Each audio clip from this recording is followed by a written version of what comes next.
Assalamualaikum warahmatullahi wabarakatuh. Perkenalkan, nama saya Zahra Atifah dengan NPM 2212011169.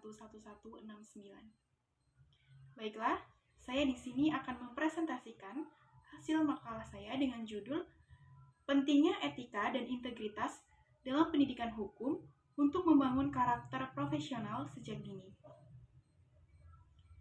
Langsung saja ke pendahuluan atau latar belakang. Pendidikan hukum memegang peranan penting dalam membentuk sumber daya manusia yang tidak hanya menguasai aspek teknis dan normatif hukum, tetapi juga memiliki karakter profesional yang kuat. Dalam konteks ini, etika dan integritas menjadi fondasi utama yang harus ditanamkan sejak dini kepada para mahasiswa hukum. Etika hukum tidak hanya mengatur perilaku profesional dalam praktik hukum, tetapi juga mencerminkan nilai-nilai moral yang mendasari keadilan dan kebenaran. Pentingnya menanam etika dan integritas dalam pendidikan hukum tidak dapat dipandang sebelah mata, karena profesi hukum sangat rentan terhadap berbagai godaan yang dapat merusak kepercayaan publik. Di sini saya ada 2 rumusan masalah. Yang pertama itu, mengapa etika dan integritas penting untuk ditanamkan dalam pendidikan profesi hukum? Dan yang kedua, bagaimana strategi untuk membangun karakter profesional sejak dini dalam proses pembelajaran hukum? Setelah itu, kita lanjut ke pembahasan. Yang pertama itu, pentingnya etika dan integritas dalam pendidikan profesi hukum. Etika merupakan konsep tentang baik atau buruknya perilaku seseorang. Etika juga merupakan ide atau cita-cita kebaikan, perbuatan, atau perilaku manusia. Etika juga memberikan contoh yang baik, dan sementara moral selalu memberi penilaian terhadap pelaksanaan dari contoh-contoh yang diberikan oleh etika.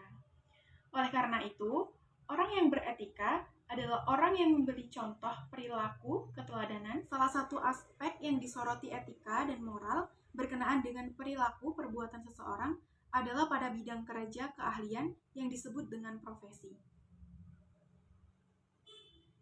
Selanjutnya itu ada prinsip dasar etika profesi. Yang pertama itu tentunya ada tanggung jawab atas pelaksanaan pekerjaan. Lalu ada keadilan prinsip yang mengharuskan kita untuk memberikan hak kepada setiap orang. Prinsip kualifikasi, di mana kinerja profesional dari pekerjaan dan kualifikasi dari ketekunan. Yang selanjutnya itu ada prinsip kegiatan profesional, yaitu perilaku sesuai dengan reputasi dari profesinya. Kode etik memberikan pedoman dan standar perilaku yang harus dipatuhi oleh para praktisi hukum agar dapat menjaga profesionalisme dan integritas mereka dalam menjalankan tugasnya. Yang kedua itu strategi untuk membangun karakter profesional sejak dini dalam proses pembelajaran hukum.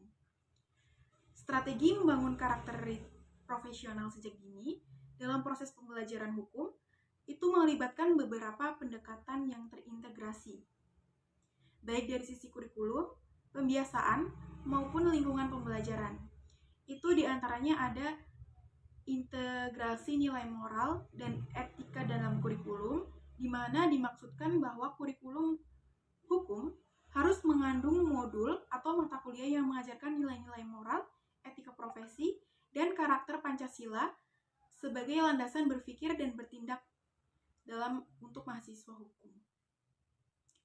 Yang kedua ada pembiasaan dan pengalaman praktis atau experiential learning, yaitu di mana pembentukan karakter dilakukan melalui pembiasaan aktivitas yang mencerminkan nilai profesionalisme, seperti kerja kelompok, simulasi sidang, dan kegiatan keagamaan atau spiritual yang menanamkan moralitas.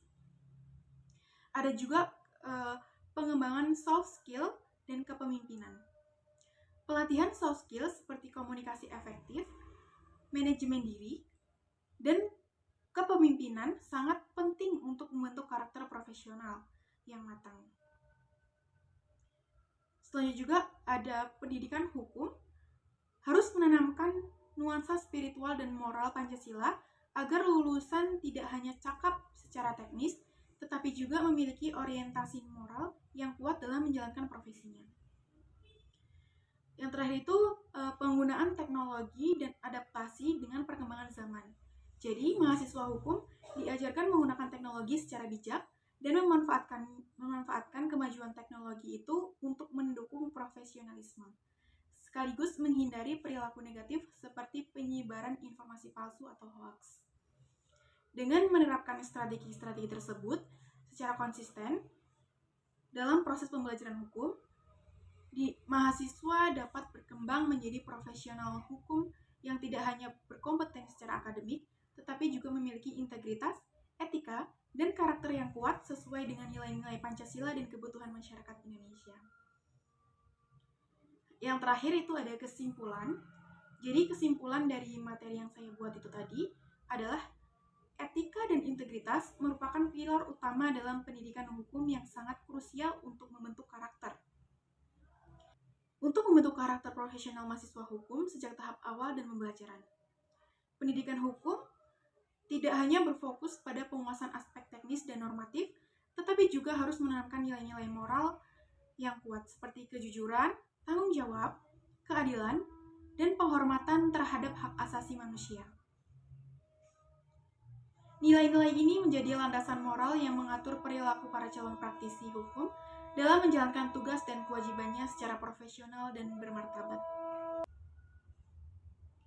Dengan demikian, pendidikan hukum yang mengedepankan etika dan integritas sejak dini adalah kunci untuk membangun karakter profesional yang tidak hanya berkompeten secara teknis, tetapi juga memiliki tanggung jawab moral yang tinggi demi tegaknya keadilan dan ketertiban dalam masyarakat. Secara keseluruhan, makalah ini juga menegaskan bahwa pendidikan hukum yang mengintegrasikan etika dan integritas secara konsisten akan menghasilkan generasi praktisi hukum yang profesional, berkarakter, dan mampu menjaga kehormatan profesinya serta kepercayaan publik, sehingga mendukung terciptanya sistem hukum yang adil, transparan, dan bermartabat di Indonesia. Sekian presentasi yang dapat saya sampaikan. Terima kasih. Saya akhiri. Wassalamualaikum warahmatullahi wabarakatuh.